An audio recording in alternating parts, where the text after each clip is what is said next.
patuloy ho tayo magdasal. Ipagdasal din po natin yung ating mga leaders na matauhan din sa paligid, na kung talagang ang kanilang intensyon is pangalagaan ang kapakanan ng mamamayang Pilipino, dapat po na panindigan nila yon. At wala akong kaibigan, wala akong pamilya dito.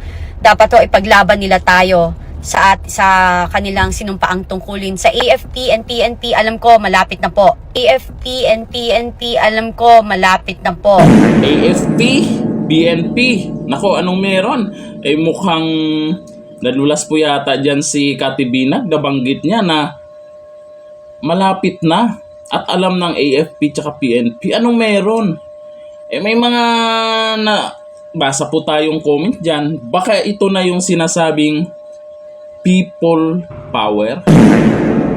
Pero may inganyo po yung taong bayan yan pag yung ilalabas nilang video ay talagang mapatunayan na totoo at makita yung sinasabi nila na marami doon sa video na hindi lang si Junior, at mayroon silang mga pasabog na ilalabas para maingganyo yung taong bayan niya. Pero sa ngayon kasi, sa tingin ko ay hindi pa. Pero siguro itong mga to, ito si Kati Binag, ay talagang makita niyo po yung tapang niya.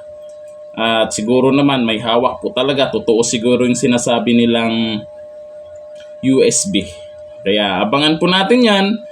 Para sa akin ay mukhang may mangyayari na sana wag naman magkasakitan. Pwede namang ipakita po natin yung suporta at ipakita po yung hinaing, pero sana walang magkasakitan. Sa araw na yan, abangan nyo po kung kailan.